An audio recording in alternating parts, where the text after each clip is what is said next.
We are the New York Knicks. We're going to do that again, really? Ugh. That should be the opening, just every time. We're going to do that again? I don't know why it does that. Every once in a while, it decides to play everything at like half speed. You know, if anyone's going to know the answer, that's going to be me. Yeah, you're the person to ask. All right, here we go. We are the New York Knicks. I'm back. Back in the New York. Well, it's the Knicks. New York. We are the New York Knicks. New York. But this new season we're about to enter, the Knicks is taking no shorts just like winter. New York, New York. New York be about the Knicks, huh? But the best thing about New York City is K-N-I-C-K-S. Everybody say go New York, go New York, go! Go New York, go New York, go! Hey everybody, welcome to the New York Knicks podcast, episode, let's call it 628. Who's counting? Yes. Who's counting? I don't know why Jay's still counting. Go on. I don't know. It's a lot. It's a lot of episodes. So I was gone. A lot of stuff happened, and now I'm back, and we need to talk about it. So for those who are married and have to visit your in-laws, be thankful or not thankful that you have to that you don't have to fly across the globe to see your in-laws. Jay was in Thailand, which is awesome, but also a long trip to make every year. It's a bit of a long trip. So let's just jump right into it. Mitch, Yes. injured, reevaluated in 8 to 10 weeks, which means even if he's better, he's going to have to work himself back into game shape. 3 months, probably. So people were saying that they think he might be back like post All-Star game, maybe like late February, early March. He's also like, because it's his ankle, he's going to be completely out of game shape. Yeah. I mean, you saw it, Randall, it affected Randall had the surgery over this like at the end of the regular season, and it was affecting him to start this season. Chances are he will not be in game shape and really Mitch until beginning of the playoffs, which is fine as long as the Knicks are in the playoffs. As long as the Knicks can get the 6th seed, it won't be that big of a deal. Yeah. It's just the schedule is brutal. It was the worst possible time for this injury to happen. You know what a better time would have been? During the offseason. If you're going to get injured in the offseason before the season starts, come on, Mitch. You have to know when to get injured. I mean, anyway, so yeah, it sucks. The Knicks have survived in the past without Mitch for periods of time. This is a long stretch. But Jay, have you heard? Reinforcements are here. Reinforcements are here. So Taj Gibson is back, folks. Guess who's back? Back again. Can you play Eminem's Back Again? Like, can you play that for this or no? Because you're worried about it. Getting copyright demonetized. Okay. We don't make any money, but okay, pretend you heard Eminem's back, whatever. Shady's back. But anyway, back out of Fort Greene, off his couch. Hopefully Taj come tonight, puts up like 30 points, which won't happen. Because then they can do the story of he was just on his couch yesterday, and today he's putting up 30 points. So it's like a great story for a half hour. So the Knicks' new strategy is going to be the Pacers and just outscore everybody because they're not going to lock everybody down with iHeart playing in Mitch's spot, or Sims. So everyone has to step up. Well, I mean, before even Mitch went out, the defense had fallen off a cliff in the Bucks and the Celtics game. It didn't look that great against the Raptors either. How do you think the Knicks are going to fare in defense, like with Mitch out? Obviously, I don't think it's going to be good. I think you're going to see a lot more games like the Raptors game, 136, 130. I think that's going to be the way they go for the next till Mitch gets back. I mean, in fairness, the Knicks are not the Pacers. They don't have the offensive or another team with a lot of offensive firepower. Offensive rebounds were actually kind of a key to their offense, which is going to be hurt. So I assume iHeart's minutes go up. He's probably going to get closer to 30 minutes a game. Yeah. I'm assuming Sims is still going to be the main. Like, what do you think about Sims starting and iHeart still coming off the bench? I guess Tibbs really likes the chemistry iHeart has with the bench players, so he didn't kind of want to rock the boat. But then Sims didn't look too good, so Ihart ended up playing a lot anyway. I think that Sims is gonna play, but if he has a few bad games in a row, you're gonna see Taj start taking his minutes. I'm assuming Taj is, I'm assuming he's here more for like emergencies right now because you want to have a third center because one of them goes down and like he was just an obvious call. But I'm assuming they're going to keep giving Sims a chance. Yeah, I think the idea, I assumed the idea was Ihart like is better with the bench, but we're going to let him close the game. We're going to give him more minutes overall, but let's see how it looks just replacing Sims and starting a unit. Because it's not like Mitch was scoring a lot, so you don't need a guy with a lot of offense to fit into that spot. Taj joining the team, you have a backup power forward now too. Yes, you do. That's true. You definitely that's helpful. You have more size than you had before. Yeah, I mean, you're very- obviously he brings almost no offense either, but at least it's another big body. Should Randall get into foul trouble, or you just need to do like another two big man lineup, and you don't want Sims or Ihart up there. Sims is very foul prone also. So like if he gets a bunch of fouls, like at least then you have someone else to go to. Yeah. And like the options here were either you're going to sign a guy like Taj, who's very competent, or try to trade for someone. The problem with trading for someone is that they're going to cost something, and then you have that guy when Mitch gets back, and you have to figure out how the minutes are going to work. Unless you're going to make a major move, like if you're going to get Joel Embiid while he's gone, wonderful, it'll all work out. If you're going to get some, I don't know, you're going to get some mediocre center. Is it really worth giving up a first? Is it going to be what's going to happen to that mediocre center when Mitch comes back? Yeah. It's worth at least seeing how this goes for a little bit before like overreacting. Yeah, it's fine. You got him for a vet min. It's a no risk move. You still have all your assets. Should you want to make a bigger move if this isn't working out? I think they like where they are at right now. And so, like you said, they don't want to make a big move, like a panic move, knowing that they're going to have a full roster, knock on wood, for the playoffs. Also, I mean, this is Sims year 3, maybe with some continuous playing time. And also putting with the starters puts less pressure on him to score. And also you have Randall next to him who can help with rebounding. But maybe putting Sims out there like in year 3, maybe he starts just looking better. He had some decent moments. He didn't look amazing out there. There was one, I think there was a pick and roll where like him and Brunson went to the same guy, and Hurdle like was just wide open for like an easy layup. And like you saw Brunson kind of just look at Sims, like Sims clearly would like made the like he clearly made the mistake, but like he's gonna get some playing time. Like either Sims is gonna be a worthwhile backup, or maybe he won't be worth a roster spot next year. But like he's gonna get a big chance here, and hopefully he takes that chance and becomes like at least a worthwhile backup. Yeah, agreed. And you're gonna see more McBride. So IQ is out also, which doesn't help. But I think IQ is day to day, and I maybe back tonight. Do you know if he's back tonight against Utah? Not positive. I think he's like, it's so hard now. You look and everybody's questionable or probable, or like it looks like he's coming back, but we might find out at 8:59 that he's not. Yeah, I mean, whatever it is, it's not serious. And if he misses a game, worst case, it'll probably be just one more. One really nice sign from the Raptor game was the bench looked a lot better, and that's part of. So I felt like the bench for the last like few games in particular has been very stagnant. They've had trouble finding scoring, and so what do you think about the move? So Grimes was complaining about his usage. Yeah. I think Josh Hart complained about his usage also. A lot of guys are complaining about their usage to the media, I guess, instead of directly to Tibbs. But it seems like also they've made efforts to improve things. What do you think about the move of Grimes to the bench? Seemed to help. Grimes had 2 good games since moving to the bench. Dante ended up having 0 field goal attempts in that second game as a starter. He had 1 against the Raptors.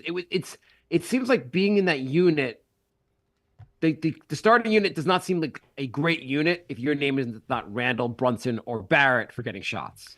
Well, that's the problem. You have 3 high usage players, and Yeah. you know they don't pass a ton. I mean, I mean, Randall, his assist numbers are actually decent because he's averaging over 5 assists a game. he's averaging for a 5. power Brunson's forward. averaging 5. 5 is not great This for a is not starting an- point guard. It's good for not great. a power forward, and RJ doesn't pass very much at all. No, he's had some moments of passing. Not a knock on him, but it's not the most. And also, when you get a pass with this unit, it's a pass for the most part. It's been a pass for a spot up 3. Yeah. That's it. It's not like they're setting you up for any other kind of basket. Right. So Which is it's just not a the tougher easiest. situation. But I feel like most teams are in that position. Like, how many guys are getting good shots on Phoenix when Beal, Durant, and Booker are all playing? Which is That gonna- hasn't happened yet, so it's I don't know. supposed to happen for the first time tonight, 22 games into the season. By the way, did you see that Draymond Green is suspended indefinitely? Yeah, I was gonna end with around the league stuff and talk Okay, about that. we can skip it. It's not a Nick thing, but I guess punching a guy in the face doesn't seem to like the NBA doesn't like that suddenly. Since when? It's that, or if you joke it, if you just say something under your breath, you get thrown from the game. I mean, it's so unbelievably inconsistent. But so basically, if you have high usage guys, most teams surround them with guys that can catch and shoot threes, and you need that. DiVincenzo overall, I don't think is as quite a good a player as Grimes, and you're almost probably better off playing the guy that plays similar. It's almost you're better off having DiVincenzo with the starting unit and Grimes where he can shine a little more with the bench unit. Yeah, it seems to be working out, and I think it. I would hope that it's not like just, oh, I'm not a starter anymore. It's I have a bigger role, and this is actually better for me and for the team. So hopefully that's his mindset. I think Tibbs always says that like it's not who starts, it's who finishes. I think Grimes finished that game against the Raptors. He got more minutes than he just looking at the numbers here. He got 27 minutes while DiVincenzo got 19. I think I agree with the Tibbs. It's more important who closes. I think people make a big deal about like maybe IQ should start. Why is IQ not starting? IQ's been finishing a lot of games. I would like Tibbs generally to have like it's one thing to have a your starting lineup in like going this has to be our starting lineup. I'm putting it in like stone, but you have to be flexible with your closing lineups. And it seems like he's very flexible with his closing lineups. Yeah. I think it just depends who works well with each other. Starting lineups are weird. Who was the Knicks coach that he would start a guy for the first 5 minutes of the game and then not play him the whole rest of the game? And he did that. Kurt Thomas did that a couple times or a bunch of times during the 54-win season. Kurt Thomas would come in for 5 minutes and that'd be like done for the game. Yeah, but it was during the bad seasons. I think it was like Lance Thomas. Like he would play like the first 8 minutes of the game, and then that was it. I'm like, why even start him if you're doing that? It's just weird. But I don't know. the Knicks had a lot of weird things going on for a very long time. A lot of weird things. So the clip I want you to play before you play the clip, I have one thing I want to point out because it's Knicks related. Yeah. So Zion Williamson, have you seen the I guess what was reported from his previous diet and conditioning coach? No, tell me. His previous dieting conditioning coach said Zion Williamson does not listen, refuses to take his advice, and doesn't seem to care about his body. More or less, I'm paraphrasing him, but he said he did not think that Zion was willing to commit to the grind that he needs to be like an all-star, basically. Yeah. Like, have you seen Zion this year? He's a few pounds overweight, Yeah. and so I have a theory. Okay. And he's actually having a pretty good year. He's not quite the Zion of maybe 2 years ago, but I have a theory. My theory is he wants to be a Knick. He saw what Melo did with gutting the Knicks with the trade. So Zion's going to eat himself fat enough that it'll be a pretty easy trade for the Knicks to get him. So he's doing the opposite. Instead of having the Knicks get gutted, he's being so bad that the Pelicans will take a lowball offer. Instead of gutting the Knicks, he's expanding his gut to get traded to the Knicks. I like that theory. There's nothing. He's also playing pretty well, so my theory doesn't hold a lot of water. But well, he's playing wanted well to bring it up now. anyway. But when you're overweight and you jump as much as he does, like you're just waiting to get injured. yeah, I don't. It seems to me that's not a great combination. Since we're talking about stars potentially moving, if you're Steph Curry, are you asking for a trade at this point? No, because you're going down as maybe the greatest Golden State Warrior ever. Maybe you're He's not a already jackass and needs to like win every like go. Well, I'm just trade me whoever's about to win the ring kind of thing. he's already the greatest Warrior ever. If I don't ask for a trade, I'm asking them to trade some of these people. Like No, Wiggins looks washed. Clay looks washed. Draymond just punched Nurkic in the face for no reason and got suspended indefinitely. Like, In fairness, they're what 2 seasons removed from winning the title. yeah, but they're not even in No, the I'm play-in right now, and they look like they're like free falling. Right, but in fairness to like the team, like, hey, we thought Clay would look better. We thought Wiggins would look better. Like Steph Curry can just say, hey, could you guys figure this out? Like like, I don't like when a player is going to be like, oh, we're not going to win this year. Got to trade me. Like, don't abandon ship. Like, just be like, the Warriors have done right by him. He should also just stick it out there. Unless he wants to be a Knick, then demand a trade right now. That was a quick 180. Yeah. I think complete bullshit. Play your whole career there. But if the Knicks can get you, demand a trade tomorrow. I mean, I've never Wiggins was like what, an all-star 2 years ago or borderline all-star, and he looks washed up, like completely. I think there's a rumor like maybe his friend, his girl cheated on with him with his friend or something like that. Something personal happened and like has just screwed with his head. And is the rumor. Apparently Clay has got the sads about not getting a max contract. Okay, And Clay hasn't been as good since he got injured. I Since know. his major injury, I he's know. not been as good since he and got back. I read that they offered him 2 years, 48, which is like he should have jumped at that because he's not going to get half of that now. Well, I think like they're like, we'll give you 2 years, 48. He's like, do you know if I become a free agent, how dumb the Knicks are? I don't even think the Knicks would do that at this point. No, I think I feel like guys don't. Hey, maybe he'll get a big contract somewhere else. Who the hell knows? I don't think he's going to, but anyway. Play that clip. Okay. There, Boston, Milwaukee, and Philly, they're on a whole nother level in the Eastern Conference. I have a thing. Go ahead. We're talking about the East, and you guys can answer this. This is why the Knicks are going to stay in the middle. Every game that they play, they always have the second best player. You play Boston, you got the second or third best player. You play Orlando with Banchero. They don't have a player that's better than Banchero. Milwaukee, we know they don't. Philadelphia, they don't. The Indiana Pacers, Tyrese Halliburton is the best player on the floor. He's looking at notes did he need notes for this? Anyway. I guess he probably wrote this ahead of time. Or if you say that. Correct. If you play the Miami Heat, Jimmy Butler is the best player on the floor. You play the Cleveland Cavaliers, you have Donovan Mitchell. Yeah. You don't have the best player on the floor no night. Now, they can play better than you. Not even there. Okay, that's the clip.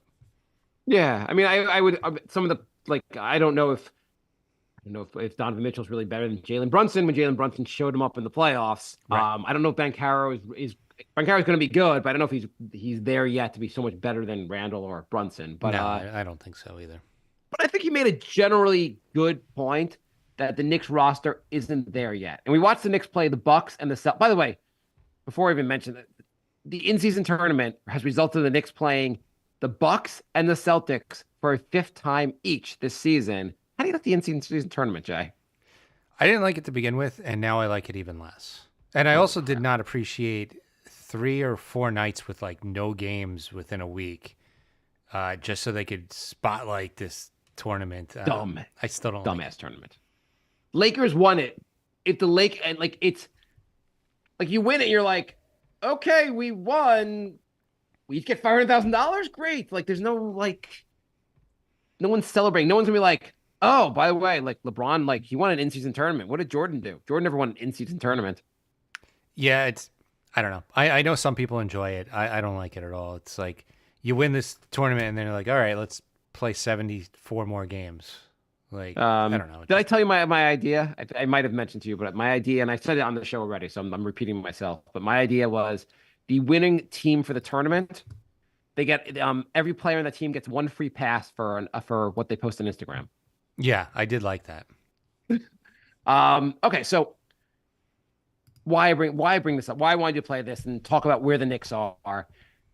One of the reasons I feel like the Knicks are not better than the Bucks and the Celtics and the 76ers is because they have not gone all in on their rosters. The Celtics have moved mountains to get their roster to where it is. Obviously, the Celtics have Tatum and Brown, but they also managed to get Derek White, Porzingis, Holiday. They don't have any draft picks. They kind of went all in to build this roster. Mm-hmm. The Bucks went all in to get Dame, and like they had gone all in to get Drew before that. The Sixers went all in to get Harden, and then like I guess they had to trade Harden, but all these teams. I mean, the Nuggets were an exception, but most teams that like compete for a title really go all in with their roster, and the Knicks just haven't done that yet. And I don't think you can really compete for a title unless you go all in with the roster. I have a theory on why they have not. They don't have an all-star. Leon Rose is the George R.R. Martin of basketball. So George R.R. Martin wrote the Game of Thrones series, right? So started off, he drafted Mitch, he drafted IQ, he drafted Grimes. Really good. That's the original. He didn't draft Mitch. By the way, he didn't draft Mitch. Oh, sorry. Grimes, IQ. Okay. He made a couple good moves. That's the beginning of the series where it was really good. Then he ends up drafting Obi over Halliburton. He signs a bunch of contracts that he tries to get rid of immediately. That's book 4, which sucked. So then he moves on and he makes some good moves. He gets Brunson. He gets Dante. Started off a little slow, but by the end he made some good moves. That because starting off slow, I'm saying the Kemba attaching a pick to get rid of Kemba. Started off slow. Got Brunson, got Dante. That's book 5. Started off slow, got good. Now, if you know George R. R. Martin, it's been 12 years. He hasn't written book 6. That is Leon Rose punting on the draft the last 2 years. He got writer's block. He doesn't know what to do, and he's just punting, and we will never see the final move, just like we will never see the final book. And that is my long analogy. I have to say, that could have been the worst analogy I've ever heard in my life. You even got like things that happen out of order. I don't know what you were in. Like you were comparing getting Dante DiVincenzo to getting Jalen Brunson. No, both of those were good moves, which was the second half of book 5. His first move was drafting Obi over. That's the first thing move he ever made was drafting Obi over Halliburton. Whatever. Your analogy's terrible, but basically you're just saying he's not going to. He's just going to hold his cards and never. He is scared of the final result and the criticism that'll come with it, and so he's just going to keep punting down the road and living off of his reputation of whatever he did to get here. It's not that it's a rush to do the moves either. Like it's not unreasonable he hasn't done a move, but I feel like you're really going to have trouble competing until you take that next step. Like the Celtics added. I mean. Porzingis, you added Porzingis as your 4th best option on offense. That's Porzingis, like that's a pretty incredible player to add for your 4th option. Yeah, I'm not even saying he needs to go all in on an all-star, but the punting on the draft, everyone's talking about this war chest of draft picks we have. You realize none of these picks have conveyed, and 3 of them are about to become second rounders. So these are separate issues. I feel like he's not doing an amazing job with it. I think the job we talked about before, the job on the draft hasn't been as amazing as people have made it out to be. It's been in many ways a mediocre draft. Like but it goes along with it because other teams aren't stupid and they know these draft picks are worthless. You think Detroit's going to get good in the next 2 years? No, that's going to be second round draft picks for the Knicks. Like they're getting the Dallas pick this year. That's going to convey. Dallas having a very good season. You'll have 2 first rounders this year. The Wizards pick likely will not convey. I mean, I'm super excited about the 26th pick. I mean, it's still not a good pick. I just don't know really also like if he's ever like he has 2 picks going to this draft. I don't know if he's planning on actually drafting people because it seems like he's moved away from, especially the last 2 years, he's moved away from the draft. But he's also hasn't done.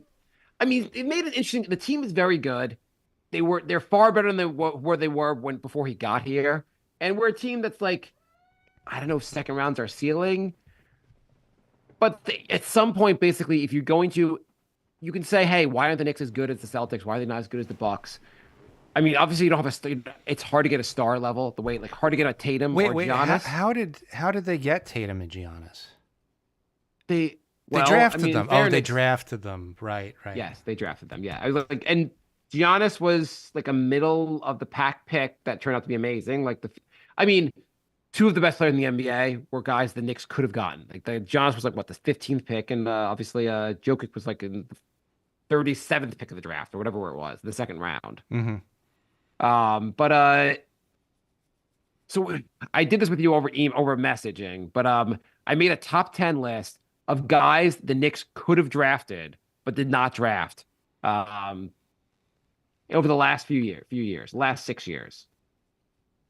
My top 10 list were painful. guys that basically the Knicks missed out on. Mm-hmm. And you're right, like either you nail a draft pick, the Knicks have not really nailed draft picks. Or you get guys, I mean, the Knicks nailed the one move they've nailed this whole time really has been Brunson. They nailed that move. And Randall, in some ways, like you may not love Randall, by the way, since game 7 of the season, he's been goddamn awesome. Is that fair to say? Yeah. He's been playing like an all-star. Like first 6 games of the season, he was horrendous. Since those 6 games were over, he's been playing like all-star Randall. Like he's had some really good nights lately. And I posted Eastern Conference Player of the Week. Yeah, he's been looking really good. He's been efficient. He's been scoring. He's helped the Knicks win games. Yeah. But here's 10 guys, my top 10 list of guys the Knicks reasonably could have drafted. They did not draft in the last 6 years. We got Hallie, we got Donovan Mitchell, we got SGA, we got Mikal Bridges, we got Porter, Bane, Garland, Devin Vassell, Jalen Williams, Jalen Duran, who not as great, and dishonorable mention for Miles Bridges. But generally, there's a bunch of guys on this list, as you said, Jay. Over messaging, you said to me, over chat, you said to me, the Knicks keep saying, like, if we can only trade for one of these guys that we miss in the draft. Yeah, their goal is to get a guy like the guys they're punting on the draft. It's right. Weird. I mean, we would kill to get Hallie, Donovan Mitchell, Mikal Bridges, SGA, all guys that were there for the taking. Yeah. I mean, I get SGA, I get Donovan Mitchell. You know, those weren't clear choices at the time, but Halliburton and Bridges was unforgivable. I know people don't want to focus on the draft, and that's fine. Yeah, it's just frustrating because I feel like the Knicks are like one piece away, and that piece was there. Yeah, like I feel that if Halliburton was on this team right now, we wouldn't be talking about trades. That's just right. I feel like, but you still, Halliburton is on the Pacers. They need to make trades to get better. Yeah, but the Knicks have a better roster than the Pacers. Yeah, they might need. Pacers might need a better power forward. I'm just saying, one that averages more than 3 rebounds a game. Yes, I think 3 rebounds a game from your power forward, not amazing. One that can play some defense. But this current roster, you can just improve some guy. Like if you so one thing, like from just watching Halliburton play, is that like the Knicks could really use a guy. I mean, they obviously use a guy like him, but the Knicks could really use a guy that can break down defenses. The Knicks don't really have that. Yeah, they have like the Knicks top 3 are all basically ISO players. Right. And there's certain, none of them are really fast. Like they're like Brunson can be quick at times, or he's shifty. IQ is shifty. They're not really fast. The Knicks don't have any really fast players. Yeah. So how are you feeling about the upcoming schedule? A lot of above 500 teams. I think 12 out of the next 12 games, 7 or 8. I think 8 out of the next 12. I mean, at least we have Mitchell Robinson. We'll be fine. It doesn't look yes, it looks like a rough stretch. And so far this season, the Knicks have, if you are an average or worse team, the Knicks have beaten you. if you're a really good team, the Knicks have lost you. That's basically been the story up this point. They are 11-0 against sub 500 teams, and I believe 2-9 against playoff teams. I mean, looking at the schedule coming up, you have the Jazz tonight, which is starting just about now, and Knicks should beat the Jazz. Is They've got there to beat the is Jazz. there some unwritten rule in the NBA that when you play the Knicks, whoever's been injured makes his grand comeback that day? Because Markkanen is coming back after not playing for about a month. He's back tonight. I heard the rumor that that Jesus rose from the grave. Did he? No, he didn't rise. Who rose from the grave? Was Yeah, it was Jesus. Jesus rose from the grave? Yeah, the day before he played the Knicks. Okay. As a Jew, I'm just not as good with this story. But It's Old yeah, Testament. that was the joke I was gonna make. Fine, forget it, Jay. Screw you. So Andrew says from now through the end of the year, the Knicks have the 6th hardest schedule. The Knicks started the season with a pretty hard schedule. It hasn't gotten better. No. At least the NBA threw in extra games against the two best teams in the East. That was helpful. That seemed reasonable. That seems totally reasonable. But you got Utah tonight. You got Phoenix Friday. That's gonna be tough. You got the Clippers, who are playing better now that they've kind of meshed a little bit with Harden. They got the Lakers. Not the best schedule. They got Brooklyn, then Milwaukee. Milwaukee twice this coming weekend. Mm-hmm. Then OKC, then Orlando. Knicks don't have an easy game again for a while. They got Utah, and the next easy game is, I guess, January 3rd against Chicago. Great. Awesome. What a stretch coming up. So how are you feeling? I mean, you think they're going to be able to weather this storm without Mitch? I do. I'm going to say the Knicks are actually going to surprise everyone and go undefeated for the rest of eternity. I think the Knicks will probably play a little above 500 during this stretch. They'll win some games that will surprise you, and they'll lose some games too. But I think they'll split with the Bucks back to back. Usually when you play them back to back, like usually there's a split. They got some tough matchups. I don't know. I mean, slightly above 500 without your defensive anchor in a really hard part of the schedule. Not the worst. Yeah, I'm saying like in the next 12 games, maybe they go 7-5 or 6-5 in the next 11. I don't know. They'll play slightly better than 500. I mean, Brunson is playing well. Randall's playing well. You get Grimes now playing well. They have a lot of weapons. The Knicks have a very good team. It's just this is a rough schedule, and it's rough not to have your best center. Yeah. And then when you go against teams with size, that's going to be a problem. Though I guess like Utah doesn't have a ton of size. I guess is Kessler playing? I believe he's injured too. Good. Okay, you don't have Kessler. Phoenix doesn't really have a center. Or they got what's his Nurkic name? if he doesn't have a concussion from Draymond. They got the Clippers don't have a ton of size. Lakers have size, obviously. That'll be a problem. Brooklyn, it's going to be an interesting season. I feel like the Knicks just have to get to the 6 seeds. You don't have to be you don't have to be in the that tournament. They're just the NBA is a series of tournaments. And then you got a shot in the playoffs. Yeah. All right. And the Knicks should be good enough to get the 6th seed. Then they could play the Bucks for the 7th time. I mean, even if you play the Bucks first round, like you have to beat the Bucks to get to the finals. So like whether you play them in the first round, the second round, or whenever. Yeah. Like, I mean, and the Bucks are clearly beatable in the first round, as we've seen before. So I'm not that scared of the Bucks, really.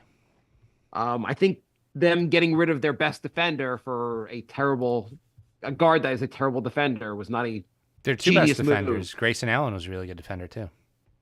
Yeah, I mean, I obviously they have Giannis and they have Brook Lopez, but like, I think the Dame move was just a bad move. They're basically doing what the Knicks are going to be doing the next couple weeks, and they're just trying to outscore everybody now. So who are some guys you would? So here's a question. So one of the guys that had been talked about, I guess when you were gone, was Bogdanovich from Detroit, the Detroit version of him. Mm-hmm.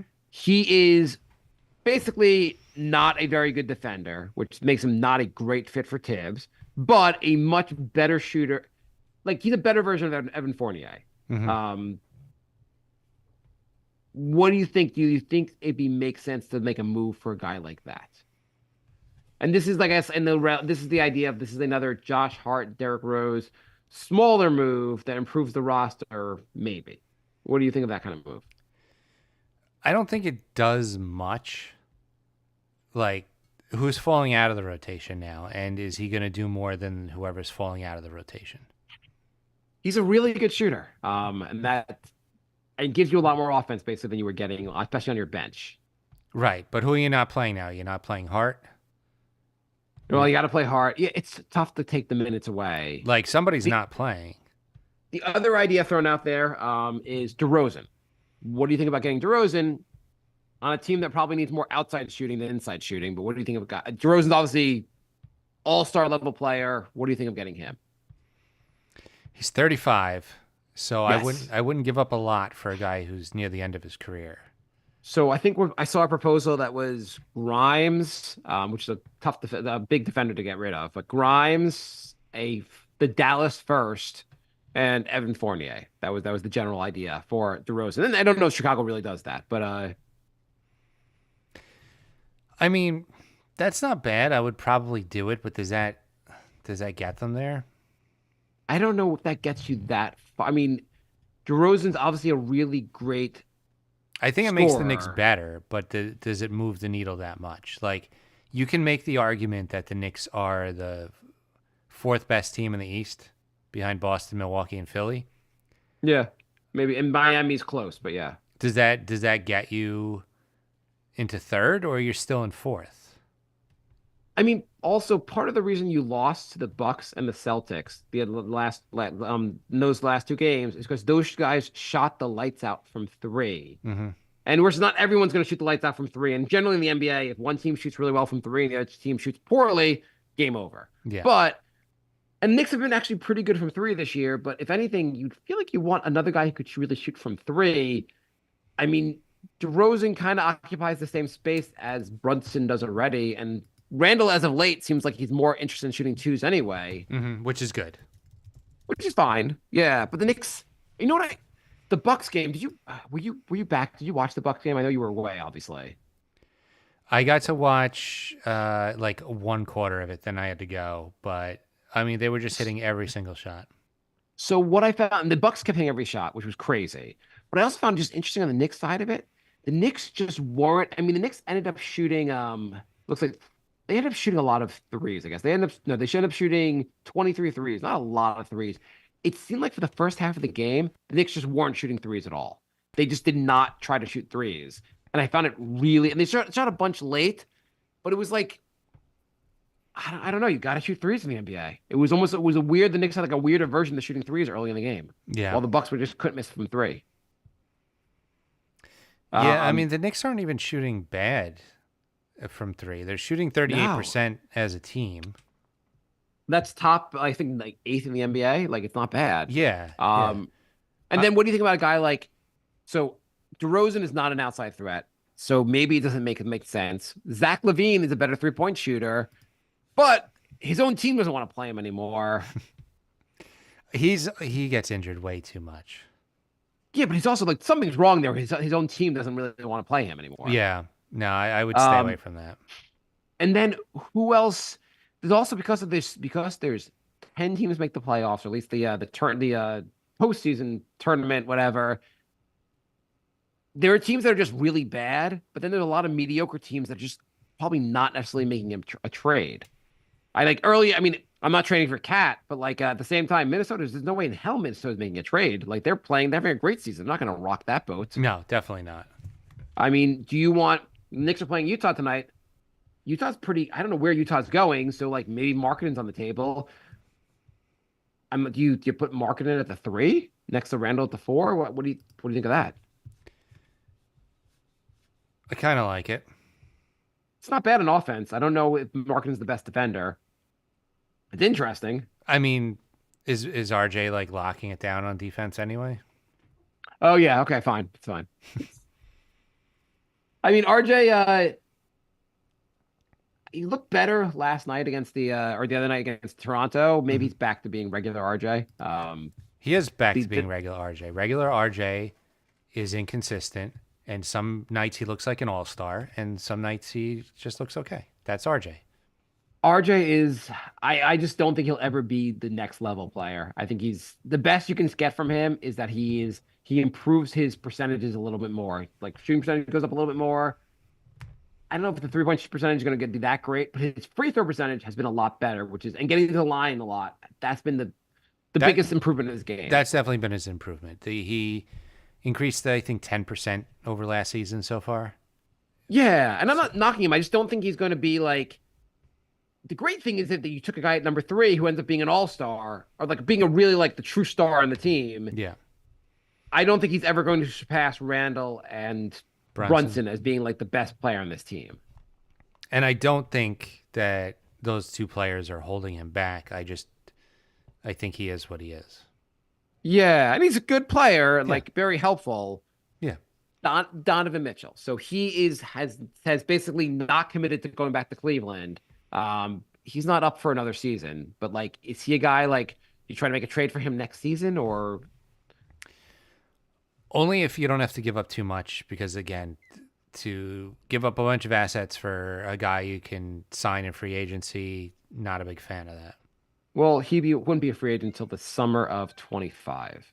So that's a while from Right, now. but if he plays out this season and then at the beginning of next season he's like, I'm not re-signing, then you can get him for a better value. Yeah, probably trading for him this. Cleveland's not trading him this year anyway. No, and definitely not. I don't think him and Garland are working out. What about swapping here? Jericho Swims for Wembyamba. I mean, I see like the Spurs are probably looking to sell because they're bad this year, and Sims is an exciting young player. They are on a 17-game losing streak. I don't think that's the kind of player. He's not a winning player. He's just not a winning player. Maybe they both just need. I think Wembyamba needs a change in scenery. Yeah. Are you amazed how bad they are with Wembyamba? Do you know that there was a time this season that the Spurs and the Pistons were above 500? That seems incredible. The Pistons are so bad. So they were both above 500 at one point, and Detroit is on a 20-game losing streak, and Spurs are on a 17-game losing streak. They have 5 wins total between the two. That's insane. I also would think like Detroit's an example of this, like, dude, just you need to draft better. Like, I don't know what you're doing with this roster. Like, I mean, you got Cade, who looks pretty good. You remember when the Knicks were trying to move up in the draft to get Jaden Ivey? Yeah. That would have worked out poorly. You know what I would have taken a look at is Weissman. He's not playing on Detroit. Did Detroit already do that? Aren't they doing that already? They're not. You mean for the Knicks? You mean like like a Fournier for Weissman trade works. I don't know. Is Weissman getting that much money? He's getting 12. Oh, I mean, maybe I mean, like, there's got to be something there. Like, he'd probably be better than Sims. Right, that's my point. Even if you just traded, I think, yeah, like even if you traded them their own pick back, like the rest of the Detroit pick without the protection, so you just took the protections away, maybe you can get Weissman for like very little. Yeah, I mean, I just like we have a Detroit protected first, and like that's never going to convey. Like Detroit, if you took away the protections, Detroit could trade that pick, use it as an asset. Yeah. I don't know. So maybe that would be maybe like a smaller move that would help the big men rotation. Yeah, that's not a bad idea. I like. It's not a bad idea. It's not like they're going to play him behind Durant anyway. Right. I just want. Is there like a big move we can make? That's like, I want to win the title tomorrow, Jay. I know. I'm just tired of not winning the title. I know. I wish the Knicks could just be just that. I wish they could be. The problem is that like last year, it was exciting to get to the second round. Mm-hmm. This year, I'm excited that they're going to go to the playoffs. They should go to the playoffs. Yeah. But I wish I felt strongly they were competing for a title. I just don't think they're good enough yet. Right. I feel like I know that. It's just frustrating. Going in knowing that they're like they're a playoff team, but they have almost no chance of getting past the second round is kind of anticlimactic. At least with the 90s, you're like they could beat the Bulls. Like they could win it all. Yeah. And they took them to 7 games a couple times. Like it was very exciting. Now I can't see them beating like Boston in 7. It's also just understanding the path forward is really tough. I mean, this is why I guess Leon hasn't made any moves because like the guys available, like kind of understand him not gutting the team for Donovan Mitchell, and it hasn't gotten Cleveland anywhere yet. Right. People are like, we should like Randall's playing well, let's trade him. I don't like Randall doesn't currently Brunson is your best player, not Randall. I know people are like, well, you can't win with Randall being your second best player. Fine, get someone better, make him your third best player. But like, it's hard to like his production is pretty good.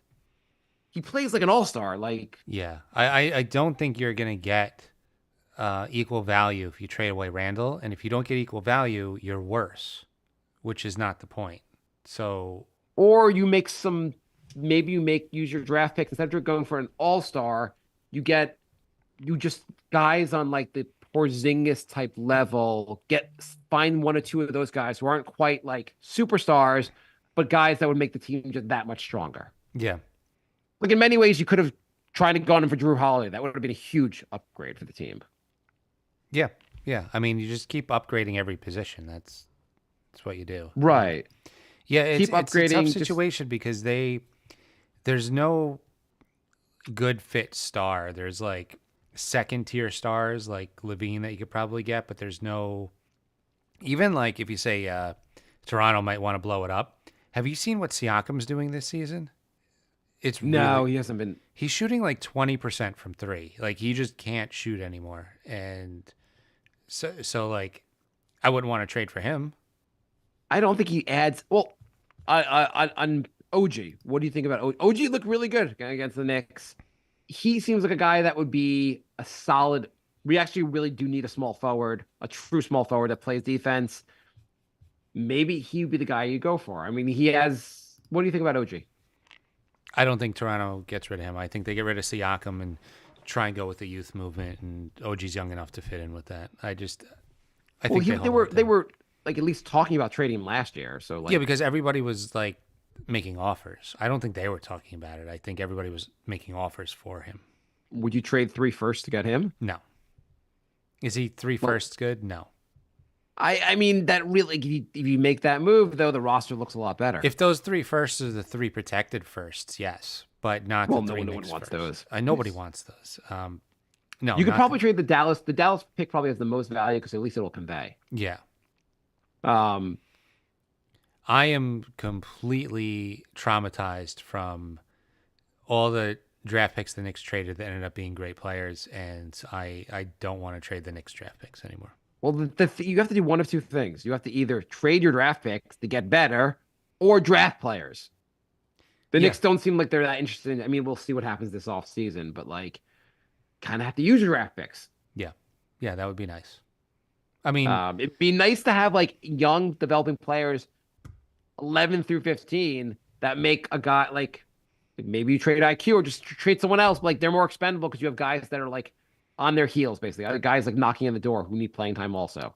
so I think your top 10 should have had Jalen Duran on there. I said them. Oh, did you? Okay. Yeah, Yeah. but I watched him in the Detroit game. I wasn't that impressed. He's fine. He's probably the worst of the guys they could have drafted. Yeah. I don't. You think he's that like he's fine, but like I'm not.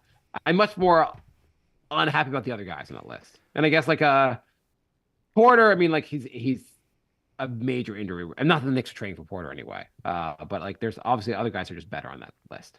I mean, you say like whatever for Duran, but like if it was Duran or the nothing the Knicks ended up getting, I would rather Duran. I do. I mean, let's move off this draft thing. But like, Yeah. I do think there had to have been a way. I mean, they said he needed to clear cap space so they can get Jalen Brunson, and Brunson was awesome. That's great.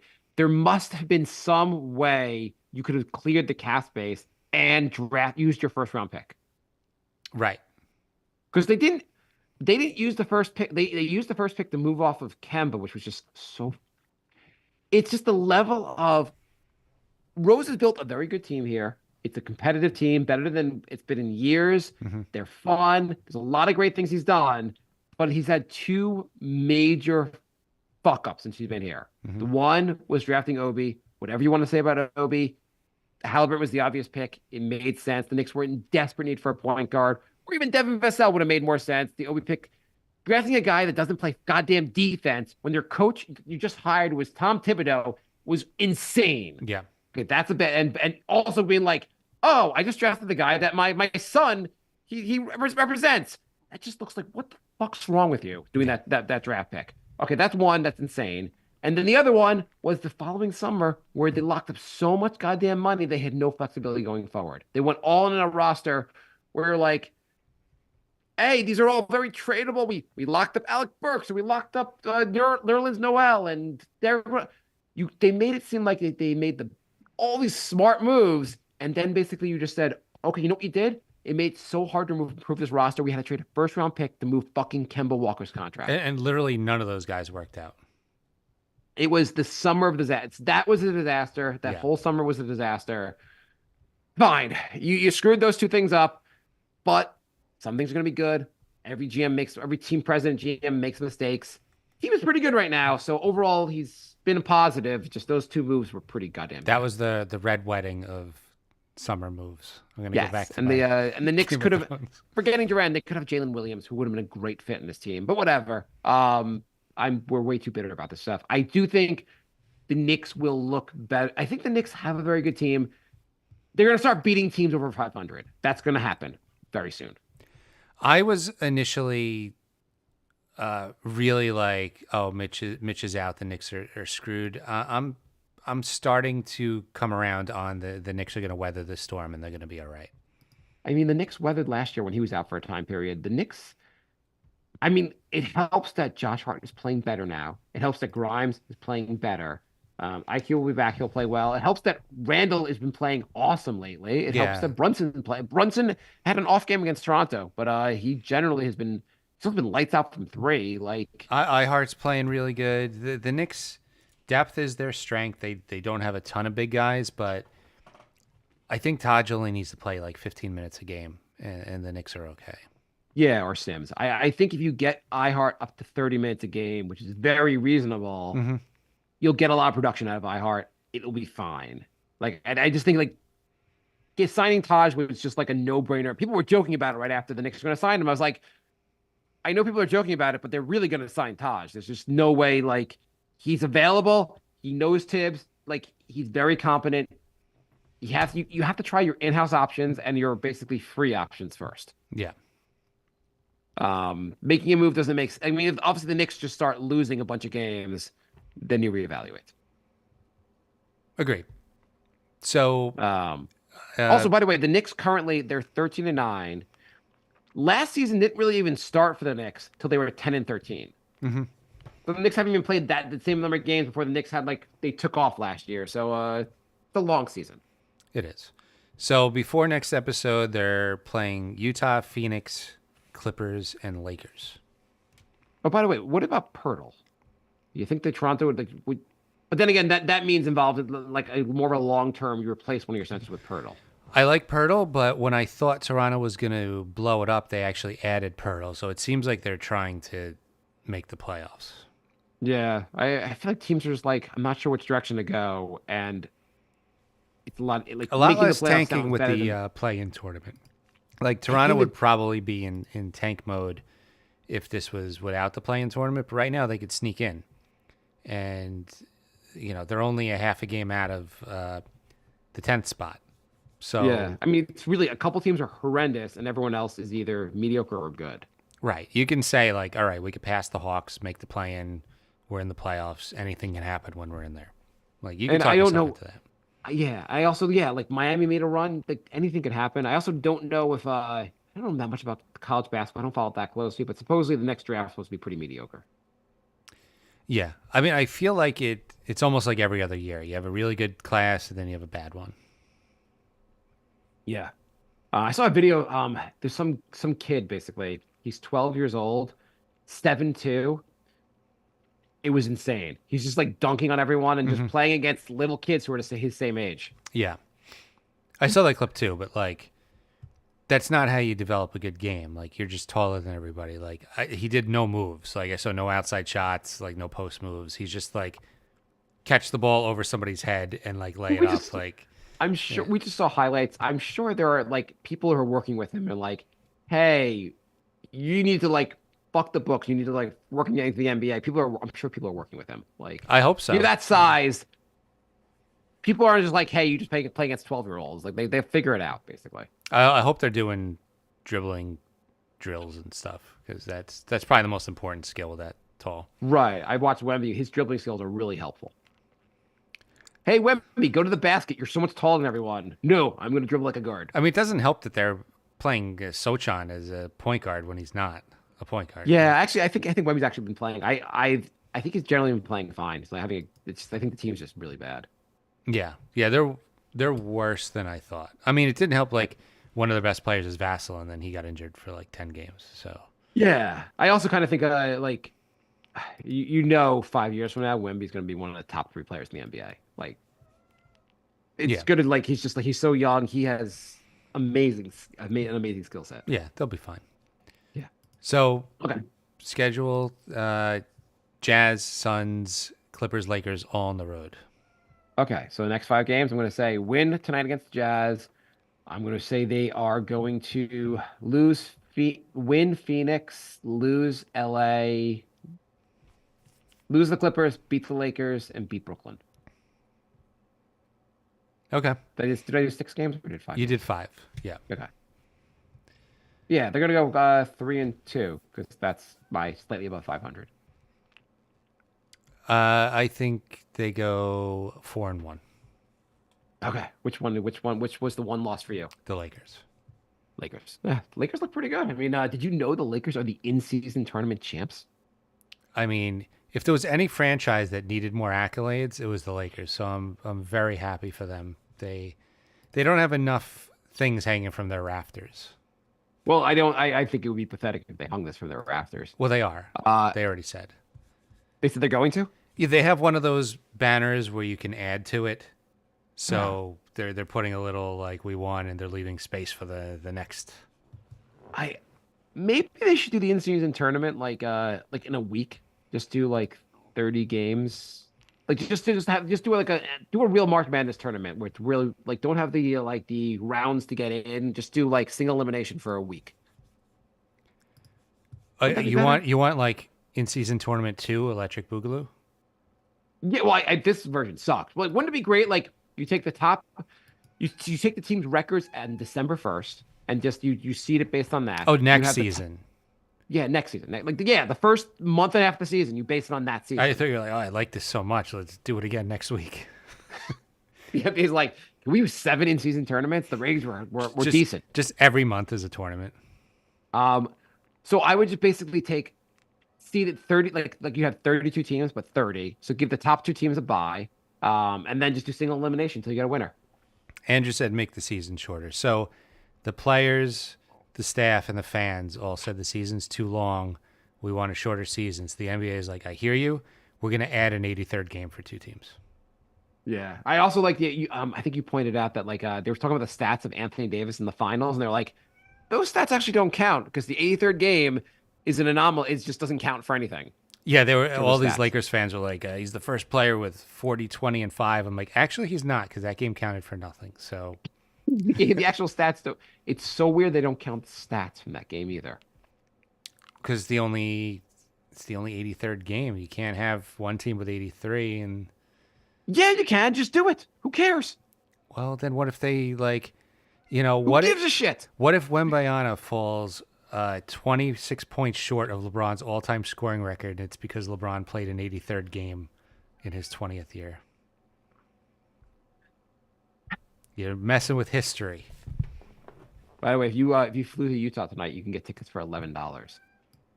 So you could fly to Utah, get the tickets, and still have it cheaper than the Knicks. That's great. Yeah, yeah. Though if you if you want to see the Knicks play Milwaukee on Christmas Day, tickets are as low as $180. It's disgusting. Okay, I think we're done. All right. So thanks for listening, everybody. We will be back next week. We got all the draft stuff out of our system. So No, Jay has never. Jay's tombstone will like be there'll just be a quote of him complaining about the draft. I'm never ever going to get over the Halliburton draft, but I will not talk about it on the show every week. I promise. We got to stop talking about it, Jay. We do. It's too even to like I'm like, Jay, shut the fuck up about it already.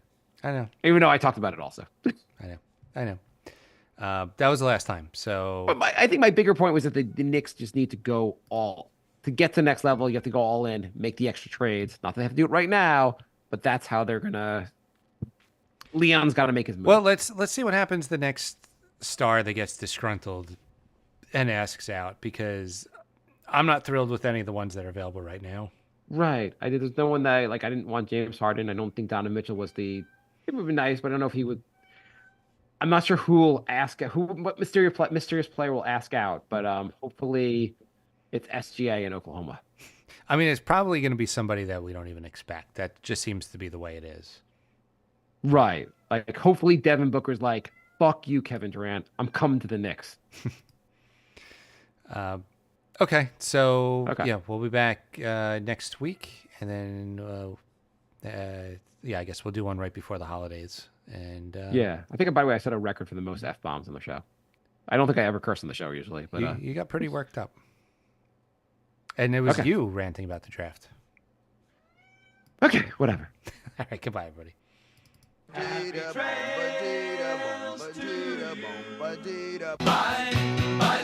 Goodbye, everybody. It's over. Goodbye. It's time to go. This is the end. Say goodbye. You cannot go away. I'm gonna leave you. It's the end. Goodbye. Goodbye. Just leave me alone. Feels so good to say goodbye. I'm sick and tired and I'm saying goodbye. Goodbye, girl. Goodbye, goodbye, goodbye. Everybody. All right, Cool. How's your Bitcoin doing? good. Yeah, Bitcoin's been like It's been going up. up again, I guess. Yeah. So I think I think the feds were talking about allowing crypto for, what is it? ITFs or whatever it is. ETFs? ETFs. And Like a fund, basically. yeah, so they're considering it. So now crypto's going up on the idea that it'll get approved. Yeah. Because if it gets approved, it will go up a lot. I mean, it went up like 40% just on it, might go up. So It could be the other theory is that there's a war in Ukraine and there's the war with Hamas, and maybe just because a lot of trading because those countries are making money on crypto. They said Hamas uses crypto for like that's a major source of funding for them. So maybe these countries, maybe North Korea, maybe the best people in the world are making crypto rise. maybe. Okay, so You think does you still talk to that guy who said it'll double and double and double and we'll all be a billionaire soon? yeah. What I does don't- he say? He's still confident, but he doesn't talk about it as much. But he said he's looking to buy more, and I'm like, he has like 125 now 125. Ethereum. Wow. Wow. He took out a $30,000 loan from the bank and put it all into Ethereum. Jesus Christ. Yeah. So Ethereum's I have 1.4 Ethereum. I'm slightly behind him. Ethereum is at what is it at right now? 24 something. So he has like 200 and close to $300,000 in Ethereum. Yeah, and he put in like, I don't know, 50,000. So How do you even take a bank loan out to put it in crypto? Like you're like what are you going to use this for? Crypto. Get the fuck out of our bank. I don't know how he. I don't know what he did. Does he own it? Maybe he took like a home equity loan if he owns his place. No, he doesn't own. He was renting, so I don't know how he did it. Yeah, how do you gotta like you need like some like to get a loan? I feel like you need an asset. I don't know. I really don't know. Okay, well, Unless he did like lending club or something. maybe he took a loan against his 401k. No, I think it was like maybe it was lending club. Oh, I mean, cool. I don't know. I mean, mean- if he's right, he's going to be a millionaire. So I feel like he might want to just like. It sounds like he's made some money on this. I feel like at that level, you might. I mean, I guess like bold moves help out, but like you also might want to like just cash out and take your winnings. yeah. I mean, I would at least cash out to if I was him to get my money Pay back. the loan back. Well, he said he paid the loan back. Oh, okay. Yeah, like I know it's like on the one hand, I feel like the so Jay, if you were in this situation, what would you do? So you just take some of it, take some of the winnings, and leave the rest in. But how much would you leave in? If I had that much, I mean, yeah, because right now I have 15, so obviously I can sell like 3 and get my money back, but it's not enough for it to, 15's not changing your life, obviously. yeah.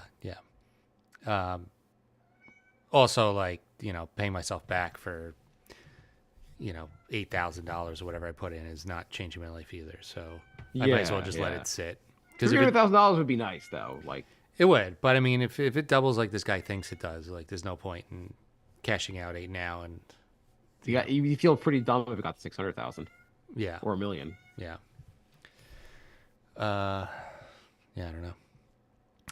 Anyway, I gotta get ready for bed because it's been a rough work week. What for a joining shitty way to everybody. start the week. I know. Okay, let's